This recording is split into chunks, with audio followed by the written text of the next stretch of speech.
নমস্কার বন্ধুরা, spicy village ফুডে আপনাদের সকলকে স্বাগত জানাই। আজকে আমি বাজারে গেছিলাম। বেশ অনেকগুলো সিজনাল মাশরুম উঠেছে, যাকে আমরা পার্বণ ছাতু বলি। এই ছাতুগুলো দিয়ে আমি একটি নতুন রেসিপি করে দেখাবো আজকে। প্রথমে এই যে ছাতার মতো অংশটা, ফুলটা দিয়ে ভাজা করব, আর এই যে ডাঁটাটা দিয়ে কারি করব, মাশরুম কারি। দেখুন কিভাবে বানাই।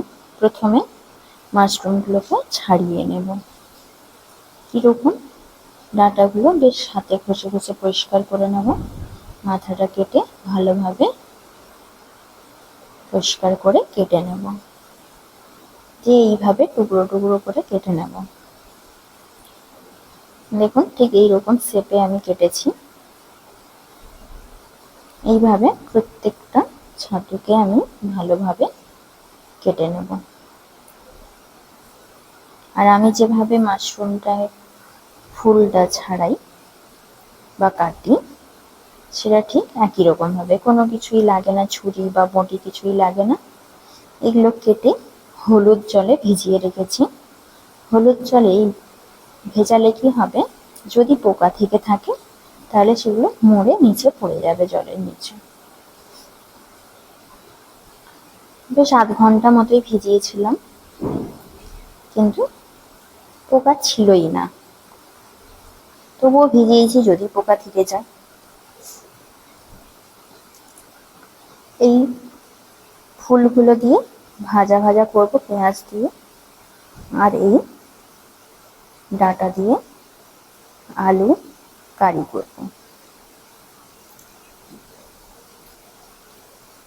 এবারে রান্নার পর্বে চলে এলাম। প্রথমে কড়াটা গরম করে 1 চামচ সরষের তেল দিয়ে দিলাম। তেলের মধ্যে ছাতুর বা মাশরুমের ডাঁটাগুলো দিয়ে দেব,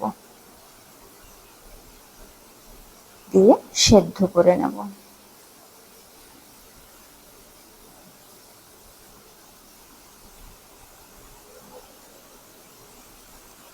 অল্প পরিমাণ নুন, বেশ কিছুক্ষণ নাড়াচাড়া করে নেব।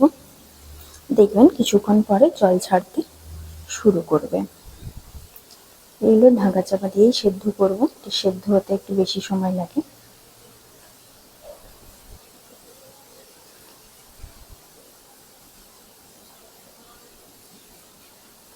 দেখুন জলটা শুকিয়েও গেছে। এবার আমি এগুলোকে একটি পাত্রে তুলে নেব।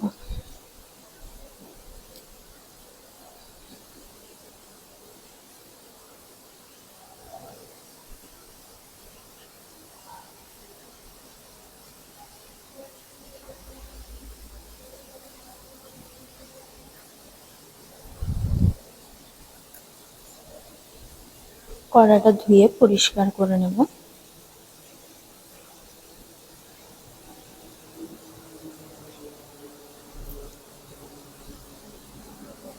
এরপরে কড়াইতে 3 টেবিল চামচ সরষের তেল দিয়ে দেব। তেলটা গরম হয়ে গেছে। আগের থেকে একটি বড় সাইজের আলু ডুমো ডুমো করে কেটে রেখেছিলাম, তাতে নুন দিয়ে আলুগুলোকে ভেজে নেব।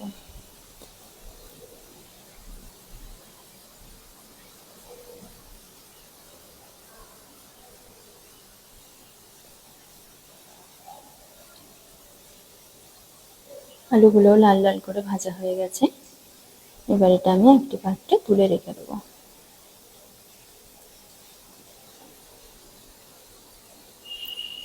এরপরে সেদ্ধ করে রাখা ছাতুগুলোকে ভেজে নেব।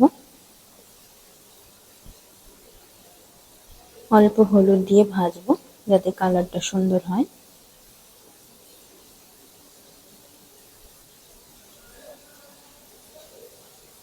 ছাতুগুলো ভাজা হয়ে গেছে, ডাঁটাগুলো। এগুলো আমি এবার একটি পাত্রে তুলে নেব। আলু ও ছাতু ভাজার তেলেই শুকনো লঙ্কা ফোড়ন ও তেজপাতা দিয়ে দেব। এরপরে দেব 1 চামচ সাদা জিরে আর দিয়ে দেব দুটো মিডিয়াম সাইজের পেঁয়াজ কুচি, ভালোভাবে ভেজে নেব।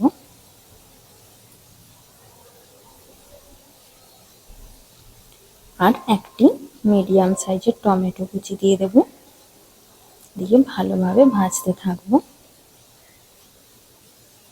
ভাজা হয়ে গেছে, এখন দিয়ে দেব 2 চামচ আদা রসুন বাটা।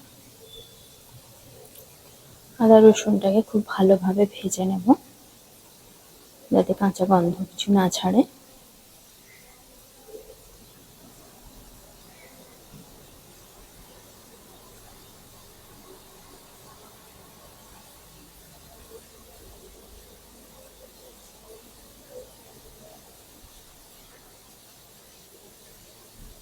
দেখুন মশলাটা ভাজা হয়ে গেছে।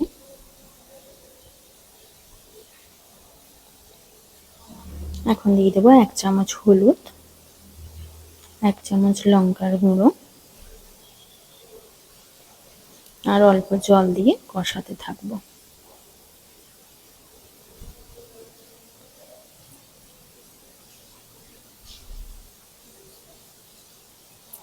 অল্প অল্প জল দিয়ে ভালোভাবে কষাতে থাকবো যতক্ষণ না তেল ছেড়ে আসছে। এই পর্যায়ে দিয়ে দেবো ভেজে রাখা আলুগুলো, দিয়ে ভালোভাবে কষিয়ে নেব।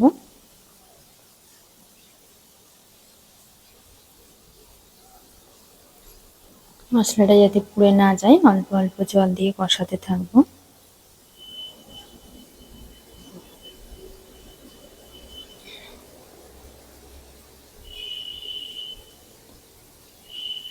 দেখুন আলুটা সেদ্ধ হয়ে গেছে।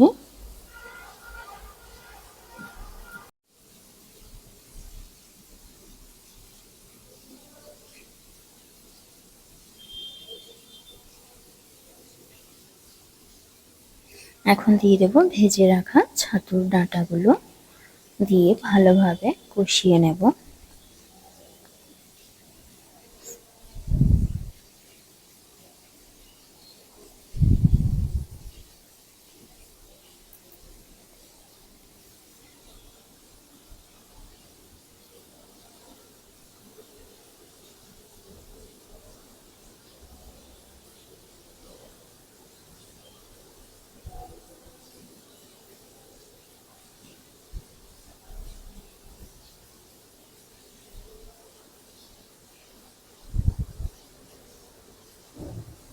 এবারে পরিমাণ মতো জল দিয়ে দেব। যেহেতু আমি এখানে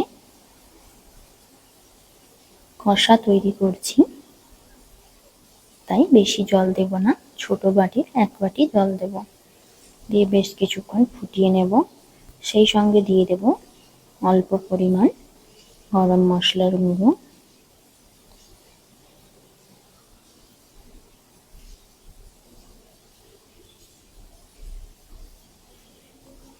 আর দেব পরিমাণ মতো নুন,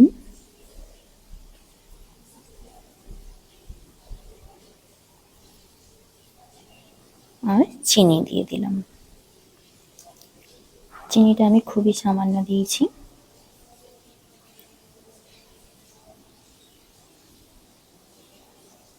দেখুন রেডি হয়ে গেছে ছাতুর ডাঁটার কারি।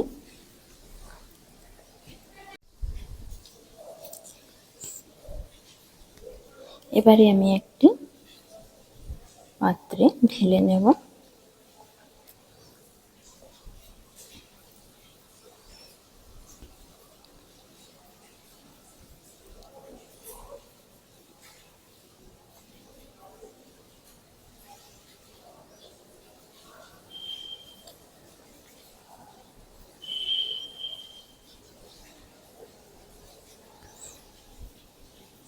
পরে কড়াটা ধুয়ে মুছে পরিষ্কার করে নিয়েছি। এখন আমি এখানে 1/2 টেবিল চামচ সরষের তেল দিয়ে দিলাম। তেল গরম হয়ে গেলে দিয়ে দেব ছাতুর ফুলগুলো, মানে উপরের অংশটা, যেটা আমি টুকরো করে কেটে হলুদ জলে ভিজিয়ে রেখেছিলাম। আর দিয়ে দেব সেই সঙ্গে 1 চামচ নুন সেদ্ধর জন্য। দিয়ে বেশ কিছুক্ষণ নাড়াচাড়া করব। আর দেব পরিমাণ মতো হলুদ,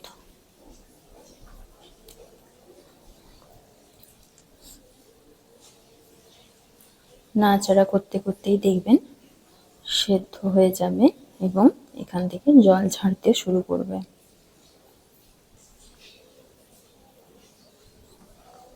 ঢাকা দিয়ে দেখুন, ঢাকা দিয়ে আমি 1 মিনিট রেখেছিলাম, তাতেই কত জল ছেড়েছে।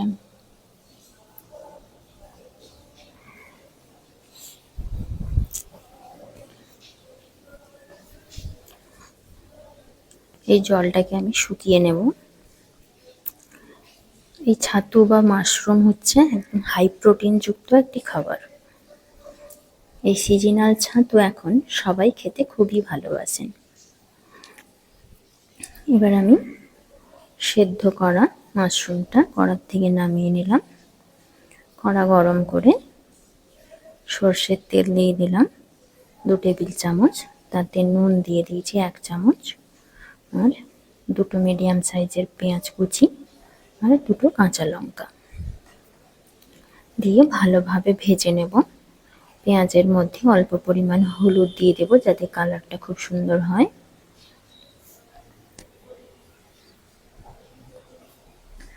মাশরুমের এই রেসিপি দুটো যদি আপনাদের ভালো লেগে থাকে অবশ্যই লাইক, কমেন্ট, শেয়ার করবেন। এরপরে সেদ্ধ করে রাখা ছাতুর ফুলটা দিয়ে ভাজা ভাজা করে নেব। একদম মিডিয়াম আঁচেই করব, ফুল হিটে ভাজলে পুড়ে যাওয়ার চান্স থাকে। এটা খুবই লো টু মিডিয়াম ফ্লেমেই করতে হয়। এবং সমস্ত দর্শক বন্ধুদের অনুরোধ করছি আমার চ্যানেলটা সাবস্ক্রাইব করে দেবেন। নিত্য নতুন রেসিপি পেতে বেল আইকনে প্রেস করে দেবেন। একদম লাল লাল করে ভাজা হয়ে আসছে দেখুন। আর এই ভাজার টেস্ট অসাধারণ হয়।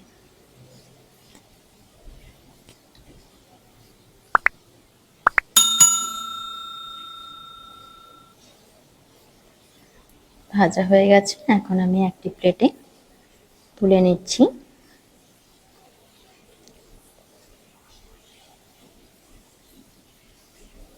নমস্কার সকল দর্শক বন্ধুদের।